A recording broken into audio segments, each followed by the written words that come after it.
But it took me a long time to trust online banking, and I have to admit, it's convenient. Well, now another new trend is taking off. I did. Do you want to go first? I've been waiting for this all day.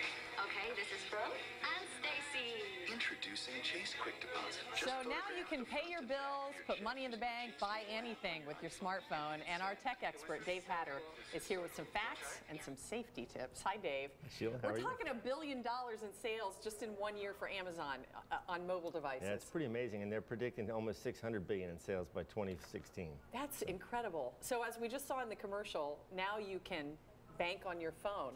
To me, that seems terrifying. It definitely has some issues, and that's one of the biggest problems with the adoption of it is people are concerned about the security. You know, there are different ways you can go about it, but some of the newer technologies like M-payment, you'll hear that term, basically means you either load credit card information on your phone or you have an M-wallet, which basically kind of replaces your physical wallet. All your information is in there, and you can literally transact business. In some cases, with near-field communication technology, literally bump your phone to a device and it charges your account or whatever. So I guess the big question is, though, what if you lose your phone or someone takes your phone? That's a big problem, and obviously people lose their phone. I've lost phones before. Someone might steal your phone, and yeah, when that happens, then you potentially have a problem. Now, some of it boils down to, are you using strong passwords on the device?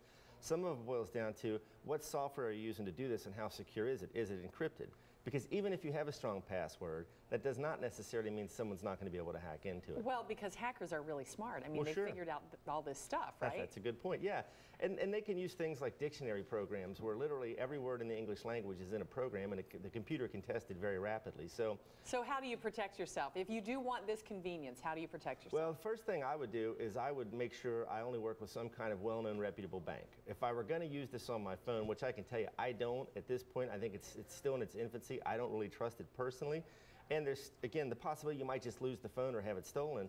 But if you want to try it out, I would suggest that you work with a reputable bank like Chase or Bank of America or some big bank who's got their own reputation kind of riding on the line on this, where, you know, they're going to invest a lot of time and money and resources into trying to make sure it's as secure as possible, because you're setting yourself up for a major problem. I was looking at some of the research that you found for us and sent over before the segment. Wells Fargo is actually letting people transfer money. So like if my daughter goes to college in the fall, I can transfer funds to her. That sounds even scarier yet.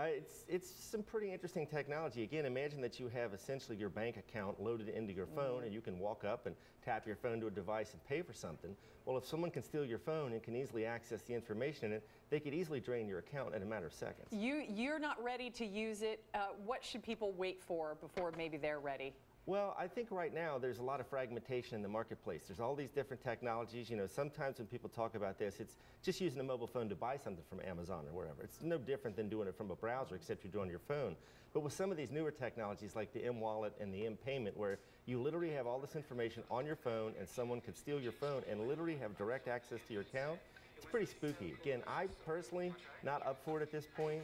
If you're not up for it, I'm not up for it. Let me just say that. If you're going to do it, I again would suggest you work with a large, reputable bank who has a lot of this stuff out in the field, but it may not work everywhere, and that's part of the problem. I think until it's widely accepted everywhere the way credit cards are, you're not going to see a wide-scale adoption of it anyway. Dave Hatter, thanks a lot. I have a link to Dave's company, Libertas Technologies, in the big red box under this week's link, so you can check out more from Dave. Thanks, Dave. My pleasure. We'll be